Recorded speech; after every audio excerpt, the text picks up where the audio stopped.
नमस्कार दोस्तों, मधुर कथाएं चैनल पर एक बार फिर से आपका हार्दिक अभिनंदन है। तो आज की मेरी कहानी का शीर्षक है बीमार बहू। तो चलिए शुरू करते हैं आज की अपनी ये कहानी। बेटा, तुम बहू को किसी अच्छे डॉक्टर को दिखा क्यों नहीं देते? कितनी तकलीफ में है बेचारी। ऑफिस पहुंचकर रोहित ने अभी अपना कंप्यूटर ऑन ही किया था कि उसकी माँ कौशल्या जी का फ़ोन आ गया और उन्होंने उसकी पत्नी के बीमार होने के बारे में बताया। अपनी माँ की बात सुनकर रोहित बोला, माँ, रिया तो सुबह बिल्कुल ठीक थी, अचानक उसे क्या हो गया जो आप इस तरह बातें कर रही हैं? रोहित आश्चर्यचकित होते हुए बोला। कौशल्या जी उसे आगे बताने लगी, बेटा, आजकल दोपहर के वक्त बहू के सर में बहुत तेज दर्द रहता है। आगे चलकर कोई बड़ी परेशानी न हो जाए, इसलिए तुम उसे किसी अच्छे डॉक्टर को दिखाकर इलाज करवा दो। फिर कौशल्या जी ने अपनी बहू रिया के प्रति अपनी चिंता जताई। लेकिन रोहित अपनी माँ की बात सुनकर कुछ देर सोचते हुए कहा, माँ, अगर दोपहर को रिया का तबीयत खराब रहता है तो आजकल दोपहर का खाना कौन बनाता है? तब कौशल्या जी बोली, बेटा, इधर हफ्ते भर से दोपहर का खाना तो मैं ही बना रही हूँ और बहू को भी मैं उसके कमरे में ही दोपहर का भोजन दे आती हूँ। यह सुनकर रोहित बोला, अच्छा माँ, तो अभी रिया क्या कर रही है? कौशल्या जी बोली, बेटा, वह तो अभी अभी सर में तेज दर्द होने की वजह से अपने कमरे में आराम करने गई है। तब रोहित बोला, ठीक है माँ, मैं आपको थोड़ी देर बाद फ़ोन करता हूँ। और उसने फ़ोन काट दिया। अब रोहित को पूरा माजरा समझ में आ चुका था कि रिया काम करने की डर से सर दर्द का बहाना बना रही है। थोड़ी देर बाद रोहित ने अपने माँ के मोबाइल पर दोबारा फ़ोन किया और उन्हें कुछ समझाया और बोला, माँ, मैं अभी थोड़ी देर में घर पहुँच रहा हूँ। इधर कौशल्या जी अपना मोबाइल एक तरफ रखकर झटपट कपड़े बदलकर कहीं जाने के लिए तैयार होने लगी। उन्होंने अच्छे से तैयार होकर अपना साइड पर्स कंधे में लटकाकर अपनी बहू रिया के कमरे में गई और बोली, बहू, मैं थोड़ी देर में आती हूँ। तुम्हारी तबीयत खराब है, इसलिए तुम अपने कमरे में आराम करो। और हाँ, दोपहर के खाने की तुम बिल्कुल चिंता मत करना, मैं आकर बना दूंगी।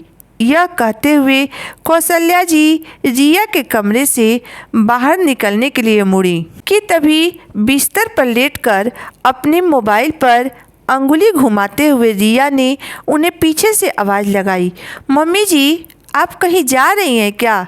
कौशल्या जी बोली, हाँ बहू, वह रोहित ने फ़ोन किया था कि उसके दफ्तर के पास वाले मॉल में सिल्क के कपड़ों की सेल लगी है।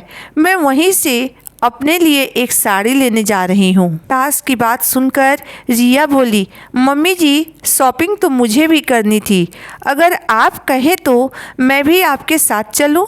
यह कहते हुए रिया अपने बिस्तर से उठकर खड़ी हो गई।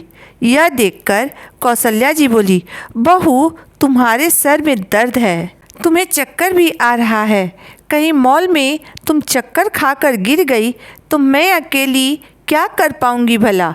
कौशल्या जी ने रिया को समझाते हुए कहा, बहू, मैंने आज ही रोहित से कहा है कि तुम्हें वह किसी अच्छे डॉक्टर को दिखा दे ताकि तुम जल्दी से स्वस्थ हो जाओ और स्वस्थ होने के बाद तुम शॉपिंग के लिए चली जाना। परंतु रिया बोली, नहीं मम्मी जी, आज मेरी तबीयत ठीक है, चक्कर भी नहीं आ रहा है, मैं आपके साथ ही चलती हूँ। यह कहते हुए रिया जल्दी से तैयार होने लगी।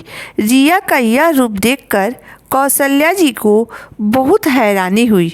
वह सोचने लगी कि बहू अभी थोड़ी देर पहले ही कह रही थी कि उसका सर दर्द से फटा जा रहा है और अभी अचानक शॉपिंग पर जाने के लिए तैयार होने लगी। वह एक बार फिर से रिया से बोली, बहू तुम सच कह रही हो ना, तुम ठीक तो हो ना? रिया बोली, हाँ मम्मी जी, थोड़ी देर आराम करने के बाद मेरा सर दर्द बिल्कुल ठीक हो गया है। अब कौशल्या जी बिना कुछ बोले रिया के कमरे से निकलकर अपने कमरे में चली आई। थोड़ी देर में ही रिया तैयार होकर सास के कमरे में पहुंच गई, परंतु वह सामने खड़ी अपनी सास कौशल्या जी को देखकर चौंक गई। वह बोली, मम्मी जी आपने अपने कपड़े क्यों बदल लिए? तब कौशल्या जी रिया की तरफ देखते हुए थोड़ा उदास होकर बोली, बहू रोहित ने जाने से मना कर दिया है। और वह सामने दरवाजे की तरफ इशारा करते हुए बोली, वह देखो रोहित भी आ गया। रोहित को अचानक इस तरह ऑफिस से घर लौटे देखकर रिया भड़क गई और वह रोहित से बोली, रोहित जब तुम्हें शॉपिंग करवाने के लिए मॉल नहीं ले जाना था तो बेवजह झूठ बोलकर नाटक करने की क्या ज़रूरत थी? तब रोहित अपनी पत्नी की तरफ देखते हुए बोला, रिया झूठ बोलने का लाइसेंस केवल तुम्हें ही मिला है क्या? तुम हफ्ते भर से मेरे पीठ पीछे झूठ बोलकर बीमार होने का नाटक कर रही हो, तो क्या मैं एक दिन झूठ बोलकर नाटक नहीं कर सकता हूँ? अपने पति का यह रूप देखकर रिया घबरा गई, क्योंकि आज उसकी झूठ पकड़ी गई थी। लेकिन तभी कौशल्या जी ने आगे बढ़कर रिया को समझाते हुए कहा, बहू अगर तुम्हें रसोई के काम अकेले करने में दिक्कत होती थी तो तुम मुझसे मदद मांग लेती। इतना नाटक करने की क्या ज़रूरत थी?